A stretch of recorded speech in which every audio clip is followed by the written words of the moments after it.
Now, a lot of the changes, though, people like Phelps would like to make, Pete Levy, head of the Chamber of Commerce here in the greater Kansas City area, it comes at a cost. And, you know, you're representing hundreds and hundreds of businesses in this metropolitan area. They don't want to be spending all of the money on this, do they? When people are looking, young people in particular, when they are looking at places they want to live, one of the most important things they look at today, maybe not so 25 years ago, is this a community that cares about its own sustainability? So there is a cost in doing the kind of things Phelps was talking about, but there is probably an even greater cost in not looking at those kind of issues. Let's look right now then at what the city is trying to do to respond. Kansas City, Missouri unveiled a climate control plan this spring. It calls for reducing city government's greenhouse gas emissions 30% by the year 2020 by a slew of different means, from lowering energy use and eliminating polluting lawnmowers to implementing light rail. But they are just recommendations. There are no requirements in the plan to force change on the city, businesses, or individuals. What we discovered was that the city of Kansas City, between the year 2000 and 2005, reduced our greenhouse gas emissions by almost 7% by doing things that saved money, improved energy efficiency, using cleaner burning fuels in the city's fleet, and implemented measures that saved the taxpayers money while also reducing greenhouse gas emissions.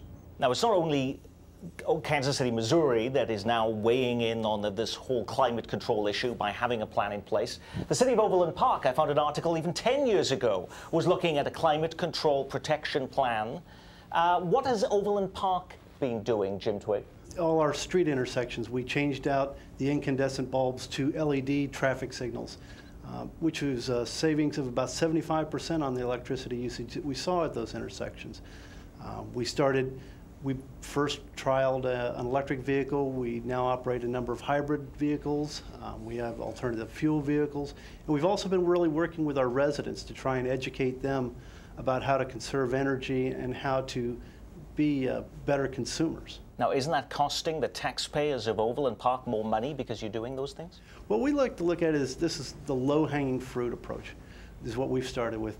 We take those things that are easy to do, the hybrid vehicles. Well, they may cost us a little bit more to purchase initially, but we have been saving money on those. The maintenances have been very good. The fuel consumption is far lower by about a quarter of what our standard city vehicle takes, and at $3 a gallon, it doesn't take long for that to add up. The LED program had a 2-year payback on the traffic lights, so we've been doing quite well with some of our improvements. Now, some cities have been very aggressive now in pushing measures that would actually force individuals to do more when it comes to these issues of global warming. Let me look at some examples here. Some studies suggest that if every American household replaced one regular light bulb with a compact fluorescent bulb, the pollution reduction would be equivalent to removing 1 million cars from the road. Whether that can be proven or not, Rhode Island, Connecticut, South Carolina, and New Jersey are among states considering measures to ban the standard light bulb entirely. Is Kansas City next then, Dennis? No. I don't see Kansas City banning incandescent light bulbs. What we do have is an aggressive program of promoting the conversion of incandescent light bulbs over to compact fluorescent lights. You've got in your hand a 60-watt incandescent light bulb and a replacement compact fluorescent light. That 60-watt replacement compact fluorescent light in Kansas City over its lifetime will save the user $26 in electricity cost to operate it. But this is a hard sell, though, because I went to Home Depot and purchased these yesterday. This 4-pack then of our so-called regular light bulbs that people see in their homes was 77 cents. Yes. And this one, which I call the sort of funnel cake ice cream cone looking bulb, yes, was $3.97. It was $3.97 because that's you bought 5 times as much, Dennis. That's right. But again, bear in mind what I said, that $3 bulb that you bought will save you $26 over its lifetime in energy costs. And you can buy a 6-pack of that bulb for about $10. You probably overpaid, Nick. Yes. Home Depot is a Chamber of Commerce member, I think. I don't want to pull their fees over this one. You should have bought it in a multiple pack. Okay, all righty. Help me understand this, though. Well, it seems like a tough sell for the public when you can buy something that is 5 times cheaper, and I'm getting 4 of them. Yeah.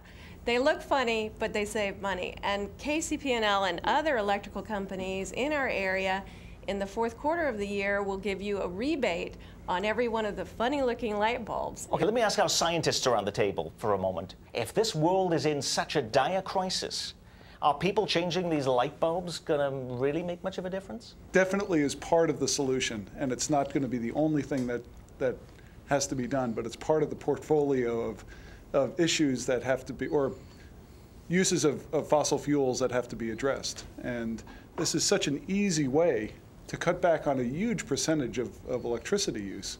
You go cut it by 25% or by 75% by using these bulbs. But if it is such a good idea, the world is in crisis, why isn't it then, Dennis, being mandated? In the Kansas City metro area since January 1, 660,000 of those have been purchased by individuals to install in their homes here in Kansas City without any mandates. More than 20 cities have banned styrofoam, citing its harmful impact on the environment. In Seattle, Oakland, and Portland, restaurants and stores are prohibited from using styrofoam coffee cups and polystyrene food packaging.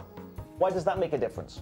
Well, styrofoam is difficult to recycle, and it's not something you want to burn and release the chemicals into the atmosphere.